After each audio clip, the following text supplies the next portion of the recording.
Well, good morning and welcome. Let's get those lights on. And go ahead and turn in your Bibles to Exodus chapter 3. We're going to be camped there this morning. Second book of the Bible after Genesis, so just start flipping from the beginning. Exodus chapter 3. It's sermon time, right? Sermon time. Sunday morning, sermon time. This is not, I want to explain what this is. This is not mainly a lesson or a Bible study, although there is a teaching component to preaching. That's not the main thing that this is. What we've been doing this morning, this is not a performance with the instruments up here. It's not a private concert each week. What we're doing is worshiping. What we're doing is holding glorious truths before our mind's eye and delighting in the true things about God and what He's done for us. And that's what I aim to do up here any Sunday morning that I'm up here preaching. This is worship. And it's going to come with some challenges for you to obey God's word. And when I'm up here, I want to give you something real that helps in your life this week. You ever sit in a sermon and you think, well, that was really nice, but what do I do with that? I want to give you something real for your life this week. And as when I'm preaching to my students in middle school and high school, I'm the youth pastor. I want to help my students and for us as well this Sunday morning to lean into God with our trials, the hard stuff of life, but then also with the successes, the things that are going well in our lives.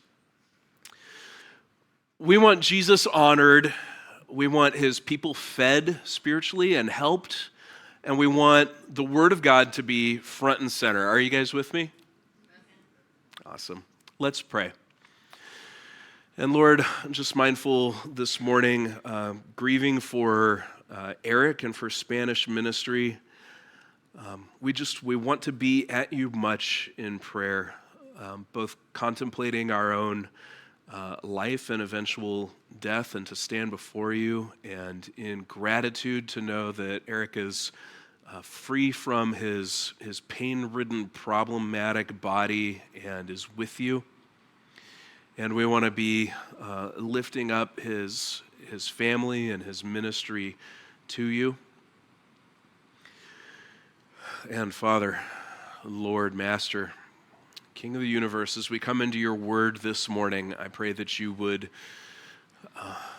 show us your size, the great I am, that you would blow us away with being bigger than we thought you were and closer than we could ever dare imagine. And I pray that you would give us the real help that we need. Visit your people this morning, we pray, in Jesus' name and for His glory. Amen. Well, I want to paint a picture of the glory of God this morning. This is a passage that has been on my heart since seminary some 18 years ago.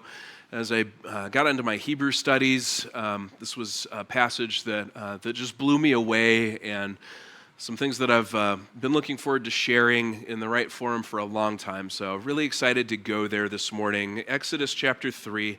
I want to introduce you to the name of God in Exodus 3. So hopefully we're there together now. This is one of the mountaintop moments, one of the big deal passages of the Old Testament. Chapters 1 and 2 of Exodus, let's look at where we've been as we walk into this passage. Israel's being oppressed in Egypt. Israel had gotten great in Egypt. You remember Joseph was very much the friend of Pharaoh, and things were going really well for the Israelites in Egypt. And some time passes, and all is not well anymore. The Israelites have been growing and growing in the land, and Egypt has been oppressing them with heavy labor. They are essentially slave people. All of the babies of the Hebrews are commanded to be killed, and you've heard the story. Moses is hidden from the Egyptians, and he's put in a little wicker basket, and he's floated down the Nile River, and his mom watches on to see if this baby survives. Pharaoh's daughter finds this baby, takes this Israelite baby, this Jewish baby Moses, into the household of Pharaoh, where he's raised in this situation. Years later, Moses is grown up. He goes out and he sees his own people and he sees their forced labor. He sees, in chapter 2, verse 11, he sees an Egyptian striking a Hebrew, so one of the whip crackers, right?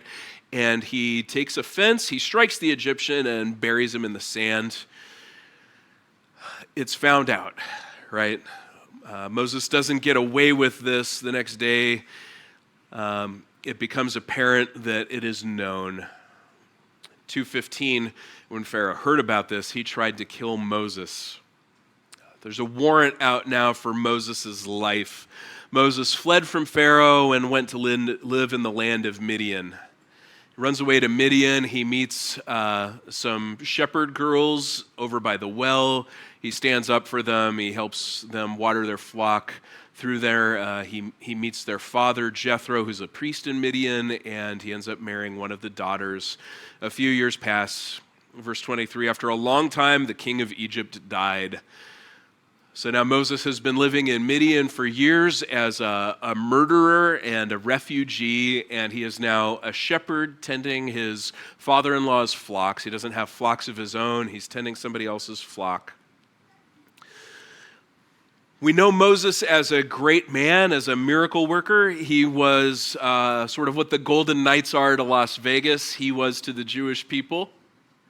First service was a lot more responsive to that. I guess no Knights fans here. But before God came alongside Moses, who would eventually deliver Israel from Egypt and grow to be venerated and respected by generations, when God comes alongside him in this passage, he's a refugee twice over. He's an orphan, an escaped murderer, and now he's a humble family man with 2 kids. We see that in chapter 16. He's working as a shepherd. And we'll just pause there and say this gives me hope because God puts his treasure in clay jars like you and me, right? I want you to just think real quick of who are those people that you pray for, that you want to know the Lord, that you want to see their lives change. You've got coworkers, you've got family members, some of you very close family, friends you've known since childhood. These people that you pray for, you notice that God doesn't call angels to preach the gospel to your neighbors and your coworker and your family. He could have done that, but instead he calls you. And he could have stood an angel up here this morning. You'll notice he doesn't fill the pulpit at Summit Ridge with angels. He picks guys like John and I to come and fill pulpit. Chooses the weak things of the world to shame the strong so that all glory goes to him. So we step into a loser's sandals wandering in the desert, and let's pick up in chapter 3. I want to read verses 1 through 3. Read along with me. Meanwhile, Moses was shepherding the flock of his father-in-law Jethro, the priest of Midian. He led the flock to the far side of the wilderness and came to Horeb, the mountain of God. This is another name for Mount Sinai, which we'll see again a little later in Exodus. Then the angel of the Lord appeared to him in a flame of fire within a bush. As Moses looked, he saw that the bush was on fire but was not consumed. So Moses thought, I must go over and look at this remarkable sight. Why isn't the bush burning up? This is a fascinating marvel, and this burning bush was a tamed down vision of who God really is. The whole purpose of this is to engage Moses, to get his attention, and it does that. And this image of a burning bush begins to reveal something about God even before he shares his name in this passage. Here we have science nerd, right? There are 3 things that you need for fire. You need fuel, you need a source of ignition, and you need oxygen. And here's a fire burning with no fuel being consumed. God is breaking the rules. This is because God is the author of matter itself. He creates stuff so he can make light and heat and stuff out of nothing. We have a fire pit in the backyard. I have to go buy firewood for the fire pit. If Smith's is out, I have to tell the kids, sorry, there's no fire tonight. In 1 Timothy 6:16, Paul says that God dwells in unapproachable light. And a little while later, on this same mountain, when God is handing the Ten Commandments down to Moses, this same Mount Sinai is clothed in smoke and fire and dread and doom, and the people fear. God is not a smoldering little fire. He's not constrained to this small bush. If we're being honest, we know an atom bomb is less than a match head to him, but here he is showing something else about himself. He's showing that he is a God who reveals himself to people. And so we see this in verses 4 through 6. When the Lord saw that Moses had gone over to look, God called out to him from the bush, "Moses, Moses." "Here I am," he answered. "Do not come closer," the Lord said. "Remove the sandals from your feet, for the place where you are standing is holy ground." Then he continued, "I am the God of your father, the God of Abraham, the God of Isaac, and the God of Jacob." Moses hid his face because he was afraid to look at God. A holy moment. He is in the presence of God, and God tells him that he may have seemed to the Israelite people as though he was far off, but he has been watching closely. And just as in your life, he knows all about what his people are going through. For them, slavery in Egypt. And he's ready to start the rescue plan. Verse 8, he says, "I've come down to rescue them from the power of the Egyptians and to bring them from that land to a good and spacious land." And then in verse 10, "Therefore I'm sending you to go to Pharaoh." He says, "I'm sending you. I'm going to use you, Moses, to do it." Well, verse 11, Moses gives a fitting response. "Who am I that I can do this?" In verse 11, Moses points out in this passage, I'm not eloquent, I'm not good at talking. He knows he's nothing special. And what's funny is God doesn't say, "Believe in yourself, Moses, you have what it takes." It's not his answer to you this morning. God's main answer to your weakness and shortcoming is, as he says in verse 12, look at his answer. "God, how can I go? Who am I that I should go?" God's answer, "I will certainly be with you." His answer to your weakness is, "Yes, and I will be with you." Well, Moses asks God, verse 13, "If I go to the Israelites and say to them, 'The God of your ancestors has sent me to you,' and they ask me, 'What is his name?' what should I tell them?" See, this is the thing. The God, the creator of the universe, the God of Abraham, Isaac, and Jacob, has not yet revealed his personal name to his people. He's just known as God, a kind of thing, a God. And Moses wants a name. God replied to Moses, verse 14, "I am who I am. This is what you are to say to the Israelites. I am has sent me to you." If you started this morning with our worship service singing these songs, "The Great I Am," and it's fun to sing along in the power of that moment with the bass speakers going, and you're thinking to yourself, "I don't quite understand this and I don't really know what I'm singing, but it sounds good." This is where this comes from. We learn this in this passage. God reveals his personal name. I am who I am. You'll see it all caps. And then as a sort of a nickname, he calls himself the Lord. And we need to take a minute here. I want you to notice a few things in your Bibles. Maybe this is looking a little closer at the Bible than you normally do. Some of you will see that I am who I am is all capitalized. And you might notice too that where it uses the word Lord in this passage, the word Lord is L-O-R-D, lowercase, but all caps. It's written a little differently. And you might notice a footnote too. If you've got one of the Pew Bibles, I think the footnote is H. Mine says, if you follow that H next to I am who I am, Mine says, or I am because I am, or I will be who I will be. I thought the Bible said that our God is not a God of confusion, but this doesn't seem that straightforward. Which is it? What is his name? What does it mean? Those are different things to me. And this is spectacular. This translates 3 words in Hebrew. What God says is, Ehyeh Asher Ehyeh. And it's time for us as the people of God to see a little bit of why God would choose the Hebrew language to write nearly all of the Old Testament in. There's a few passages in Daniel and maybe some in Jeremiah too, written in Aramaic, but almost the entire Old Testament written in Hebrew. And then Greek as the New Testament language. It wasn't written in King James English originally. It was written in Greek and Hebrew and Aramaic and translated into many other languages.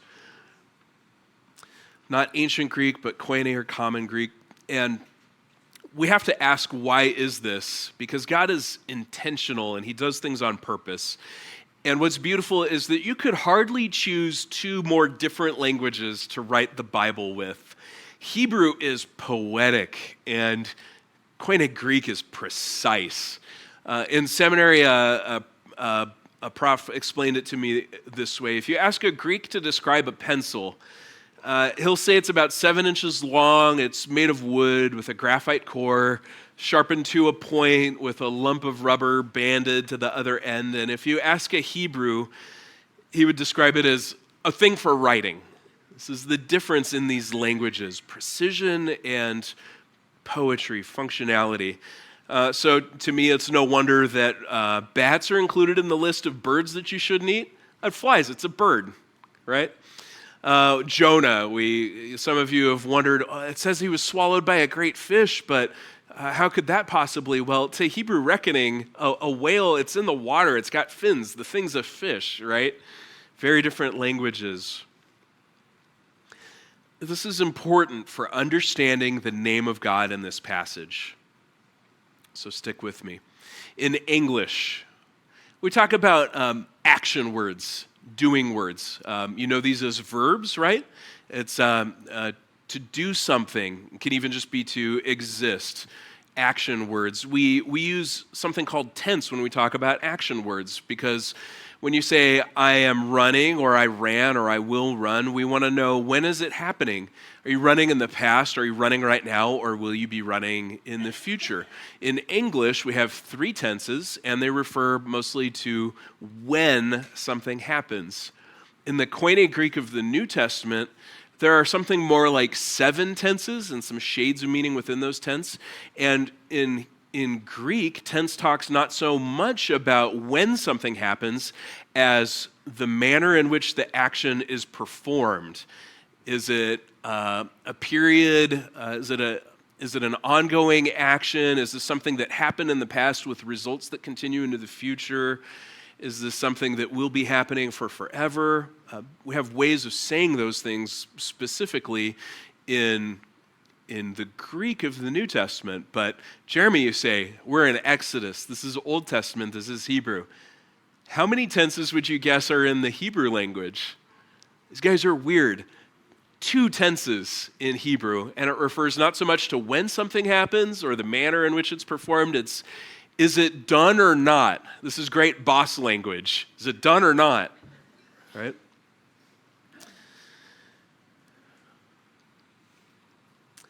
Imperfect and perfect tense. Perfect tense means it's done, it's complete. Imperfect means it's not done, it's incomplete. The perfect tense, done, this is used sometimes even by the prophets referring to things that haven't happened yet, because they're as good as done in the mind of the writer. God said it, it's going to come to pass. So perfect tense. If you ever ask me a question like, do you want bacon or steak? And I say yes, it sounds vague, but the answer is both. If you ask which of these translations, I am that I am, or I am because I am, or I will be what I will be, if you ask which of these is correct, the answer is yes. Those are all valid ways to translate Ehyeh Asher Ehyeh. Because Ehyeh is the imperfect of to be. And that little word in the middle, Asher, it's a weird little Hebrew helper word. They have some words like this. It can be that or which or who. There's all sorts of different ways to translate Asher dependent on the context. It's just a weird little helper word. So, God is being so intentionally vague here in what he is masterfully saying in a language that he very carefully chose to reveal himself in is, I will always be able to say that I am in the process of existing. And then he shortens this phrase, Ehyeh Asher Ehyeh, to the single word name Yahweh. Some of you have heard this, some of you, this is new. Yahweh itself is a modification of the Hebrew word that means to be, and it's closely related to the word Ehyeh that is used twice in this little phrase. Hayah, to be, Ehyeh Asher Ehyeh, I am that I am, Yahweh, the personal name of God. The interpretation in English is, I am the self-existent one. He's telling us about his eternality. He's telling us that time works differently for him, that he generates his own reality, and that he will always be. And he's telling us that this fact about himself is his special personal name. Who shall I say has sent me? Tell them Yahweh has sent you. Other nations had gods with names like Marduk and Dagon and Lotan, Ishtar. Now Israel knows what to call their God, the God of Abraham and Isaac and Jacob. He's been known but anonymous up till now. Those other gods, their names meant things too. My name means something. Jeremiah means, it's from the Hebrew Yirmeyahu, it means God throws. My middle name, Paul, means small. My last name, Cooper, that's a barrel maker. So God throws small barrel makers. Americans' names don't mean a whole lot. Ishtar, that name meant star. Re or Ra meant sun, the Egyptian sun god. Marduk meant strong. Other gods had names that meant things like molder, shaper, or concealed. And Yahweh has a meaning. I will always be able to say I'm not done existing. Yahweh is our God's name. But we don't use his name much. We call him Lord a lot, right? And there's some history to that. And it's worth sharing. The Israelites, despite having the best God in the universe, did not have a great relationship with him. And you ever been in a relationship where somebody says, it's not me, it's you? It's not how we say it. It's not you, it's me, right? This would be very fitting for the Israelites to say to God, it's not you, it's me. The Israelites were unfaithful. God was amazing. It was always them. So Israel as a nation, they had daddy issues with their God. He said, call me by my name, and they insist on just calling him Sir instead. Because one of the 10 commandments is to not take his name in vain. Instead, they missed the point, and they were meticulous to just not use his name at all. The name Yahweh, my Bible study software says, occurs in the Old Testament 6,815 times. And instead of reading Yahweh, the Jewish people, when they would read the word of God out loud, they would, instead of reading Yahweh out loud, they would sub in the word Adonai, which means master or Lord, like in the old sense, like, yes, my Lord. Hebrew can be written without vowels at all. My wedding ring has Hebrew on it, and there's no vowels, just the Hebrew consonants. So a lot of times when you're writing Hebrew, you would add vowels to make the words a little bit clearer. All the information is contained without the vowels, and a fluent Hebrew speaker can read it just fine with no vowels. But when written Bibles started to use voweling, because the Hebrew language sort of died and people were not speaking it as a native language anymore, they would leave the vowels off of God's special four-letter name as a reminder so that when they read it out loud, they would say Adonai instead of Yahweh. Well, imagine if you took the vowels out of your spouse's name or your dad's name or your king's name, president's name, for so long that you forgot how to say their name the right way. I become Jorameh, and my wife Tiffany becomes Tefanu. And that's what happened to the Jews. They read Yahweh as Adonai for so long that they forgot how to even pronounce the name of God in this passage. When they were talking to each other, they would just call him Hashem, the name.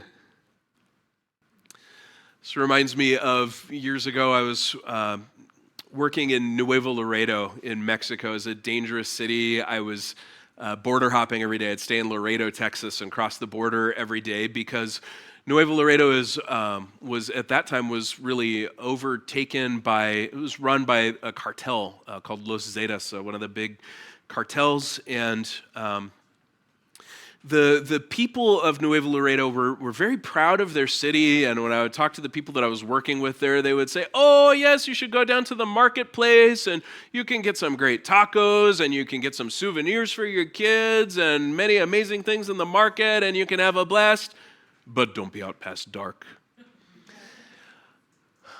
Because the nighttime belonged to Los Zetas, but if you talk to one of the Mexicans of Nuevo Laredo, they don't refer to the cartel by name. They call them Los de la Letra. They refer to them as those of the letter. They wouldn't use the name of the cartel out loud. And this reminds me of Hashem. It's reverent, right? There's fear, reverence, but not personal. There's no intimacy in this. Well, one guy, Raymundus Martini, in the year 1278, he took the vowel markings from the Hebrew word Adonai and slapped them on top of the four-letter word Yahweh. It's like a Y-H, W or V, depending on what version of Hebrew pronunciation, Ashkenazic or Sephardic, you're pronouncing it in, and then another H at the end. So it's basically four letters. He takes the vowels from Adonai and slaps them onto Yahweh, and that's where we get Yehovah or Jehovah. So if you've ever wondered the difference between Yahweh, Jehovah, that's where this comes from. Scholars at this point, by the way, agree that Yahweh is the best that we can do to recover the original pronunciation of our God's name. And there's no J sound in Hebrew, by the way. So my name, Jeremy, it's a Hebrew name, but it would be Yirmeyahu. Here's the punchline. If you got lost in that, bring it back. If I lost you, reverence is great, but God gave us a name to call him. Names are meant to be used. God revealed his name so that, for the purpose that we could begin to get to know him. He's a God who wants to be known. And one thing that helps us above all else to really get to know him is his son Jesus. Jesus came into the world for a lot of reasons, like to undo the works of the devil, to seek and to save that which is lost. But one of the big reasons that Jesus came was so that we could know God. Hebrews 1:3 says about the Son is the radiance of God's glory and the exact expression of his nature, sustaining all things by his powerful word.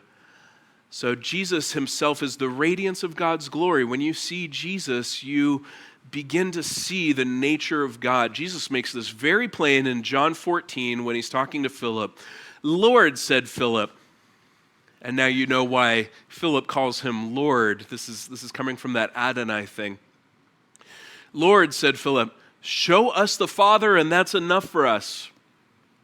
Jesus said to him, have I been among you all this time, and you do not know me, Philip? The one who has seen me has seen the Father. How can you say, show us the Father? Jesus shares the special divine name, Ehyeh Asher Ehyeh, Yahweh. He shares that name revealed in the burning bush. If you've ever read in John 18:6, or watched The Passion of the Christ, there's a scene where the guards fall back. Jesus is being arrested. They come, they say, we're looking for Jesus. of Nazareth, and he says, "I am he," and the guards who came to arrest him fall to the ground backwards like a blast radius. When Greek speakers translated the Hebrew Old Testament, because Greek speakers couldn't read Hebrew any better than most of us can, they wanted a Greek Bible, so they translated the whole Hebrew Old Testament into Greek, and when they did that, they translated God's name, Ehyeh Asher Ehyeh, they translated that as Ego Eime Ha'on, which in Greek would render out to kind of the same thing. I am the self-existent one. And when we have record of Jesus speaking, he doesn't say, "I am he." He says, "I am Ego Eime," and they all get the hint. It was very clear to those guards when Jesus spoke that he was taking the divine name upon his lips. He did this several times, in fact. Jehovah's Witnesses don't believe in Jesus being fully God the same way that we do. It's funny, my mom and dad met in a Hebrew class, so I guess it's kind of ironic that I have a Hebrew wedding ring. My mom has this really cool old Jehovah's Witness parallel interlinear Greek New Testament all marked up with a bunch of Post-its, unpacking their doctrine and pointing to verses that refute many of the points that they make. Exploring this Bible was the first time that I noticed the verse John 8:58. Jesus is in an argument with the Pharisees, and he says, "Abraham rejoiced to see my day," and they say, You're so young, and have you seen Abraham? And his response is, "Before Abraham was, Ego Eime, I am." And they pick up rocks to stone him, because they take this as blasphemy. They get it. So Jesus always was. This is why Isaiah in his prophecy in chapter 9:6, looking forward to the Messiah, says he will be called Wonderful Counselor, Mighty God, Eternal Father, Prince of Peace. Jesus shares other names with God like beginning and end. Talked about those Greek tenses earlier. In Revelation 1:18, Jesus uses some great Greek language to say very precisely that he will always be able to say that he is in the act of purposefully living. Present active participle. This is good stuff. God the Father is self-existent. Jesus is self-existent, and so they have always coexisted in eternity.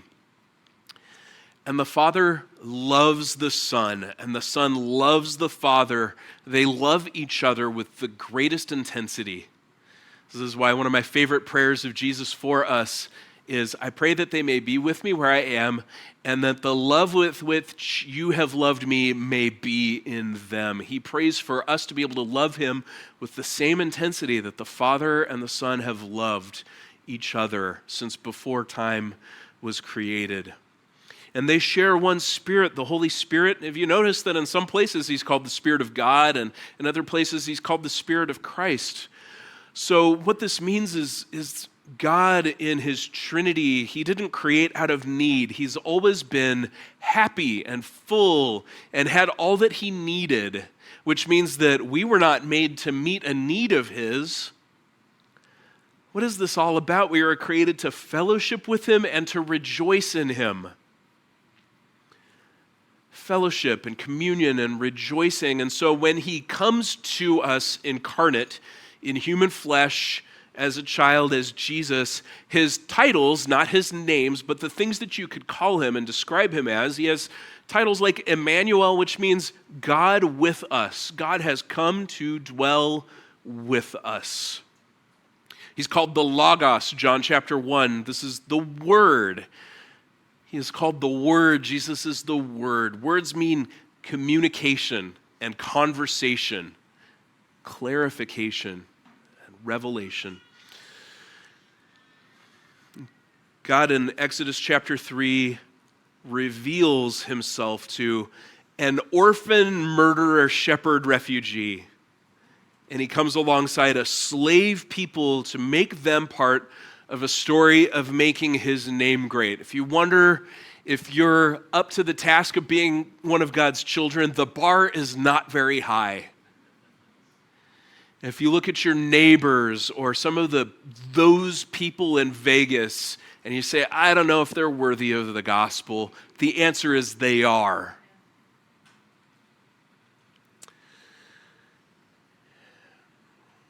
He wants to make his people a part of the story of making his name great. Two true things about God. He is unknowably great, but he does intend to make himself known to us. I love to counsel. This is what we call, in our church counseling, we call this problem-focused discipleship. I want to help you grow closer to the Lord, and problem-focused discipleship is when you identify a sticking point in your life, a problem that comes between you and getting to know God better. Maybe it's crippling anxiety or a hang-up with your past or something somebody did to you or some aspect of how you're made. These are things that you can feel come between you and knowing God. And as I walk in these counseling things, I want to help people see how Jesus walks with us, his closeness, his intimacy in life's trials and sorrows. He's close to people. He's so close to us that he's put his Spirit inside us. So intimate. Walks with us in all these things. He's closer than a brother or a friend or spouse. And this can lead us sometimes to a sort of Jesus is my homeboy kind of philosophy. Little bobblehead Jesus on your dash. Small Jesus. Pint-sized Jesus. For all of his intimacy, we can't lose that he is infinite. That before Abraham was, I am. He is our best friend, but we can't lose that he is everlasting, eternal God, that our Savior that we lean on, that we depend on moment by moment is Yahweh himself. He walked in our shoes, but he's also the one who spun the galaxies into being. He's the one who can escape the terminal velocity of a black hole. He's not impressed by black holes and supernovas. He upholds all things by the word of his power, and apart from him, the Bible says not one thing that was created has been created. And this means that he wrote the world's most amazing code, genetics. DNA is 4 simple proteins, and God uses it as a programming language with recursive qualities where multiple layers of information are hidden in just 4 letters. He writes the most amazing code. He created hydrogen bonds that let water function the special way that it does. Kids, if you're in a chemistry or bio class, the answer on the test is hydrogen bonds. He's the God who created subatomic particles and physics. A more impressive inventor than the Tesla internet, more than the wheel and sliced bread and fire, and beyond it all, he got it all right the first time with no drafts, no debugging, no troubleshooting. He just spoke and it was, and he nailed it. And this is your friend. We get so hung up on our stuff, our lives, we curve inward. For me, a big deal lately is my cat has diabetes. You're allowed to laugh. Some of you are like, good riddance. Some of you are like, oh, I'm so sorry. And you're going to walk away and you're going to say, yeah, Jeremy's cat has diabetes. That's going to be your takeaway this morning. That's a big deal to me right now. It's small potatoes in the grand scheme, right? But I can let a thing like that really get to me. And I can go to bed at night not thinking that my God's in control and my God has it all. I can go to bed thinking, what am I going to do? My daughter's going to be so sad if we have to do something with this cat or if he dies of diabetes. Giving him shots twice a day, it's not fun.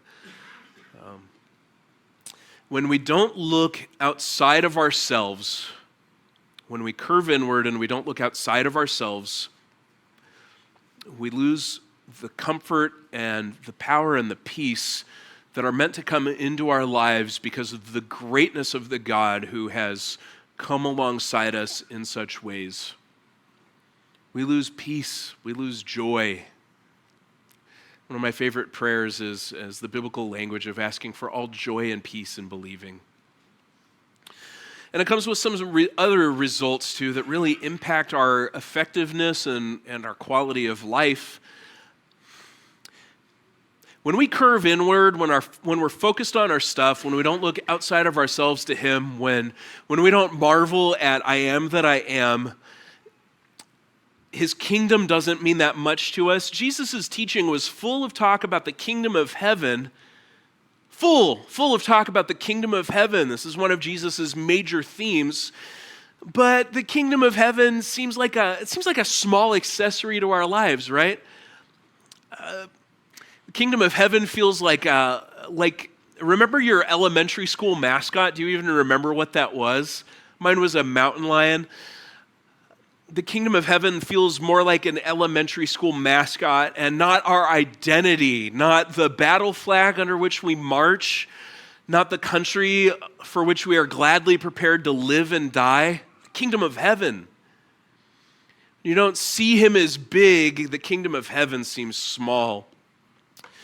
And another result is that His wisdom seems lower than our own. His ways start to seem like suggestions that are open to interpretation and improvement. When we're talking about the God who invented DNA, that's one thing, but when we're all hung up in our own stuff, His wisdom seems weak and ineffective. Jesus, the fully dependent Son of God who needed to walk by the Spirit, who laid aside His divine powers, He prayed a lot. Well, we should probably make lists and have meetings instead. That's how we should run our church. Let's make lists and have meetings. He says adultery and fornication are sin. He probably didn't mean it for certain cases, like my case. Life will probably work out better this way instead. You've got your thing. We've all got our thing. What's that thing that you feel a little guilty about, a little convicted about? The thing where you have the idea that He probably says in His word you should do it this way, but you want to keep doing it this way instead. That little trick that you use to get by. It starts to seem pretty wise when you're curved inward and you're not mindful that He is the great I am. Ooh. Here's another result. We could take His intimacy and His friendship for granted. Jesus is my homeboy. We assume that we're worth it because at our heart we feel like He's close to our equal, maybe like a big brother where He's like maybe a couple steps ahead of us. Like I definitely need Him, but mostly just like a little bit with like that salvation thing. That's mainly how I need Him. A lot of us have been trying to convince ourselves, maybe because a therapist or a counselor or a friend told you for years, you're worth it. Try this on for size. What if we say instead, you're not worth it, but He's chosen to care for you and love you anyway? What if we say that instead? He's far above and beyond, and we need Him for everything all the time, in every way. And fear not, little flock, He has chosen gladly to give you the kingdom. That's better news than thinking that you're worth it. He has drawn near to you in your unworthiness. He is the God who is near and far. He is acquainted with our struggles, yet He is utterly unlike us. He is the God who condescended and stooped to conquer us, yet who is enthroned in the heavens, lofty and exalted. He is the counselor. He is also the king. He is brother, and He is master. He is the self-existent one. What does that do for you this week? What do we do with I am this week?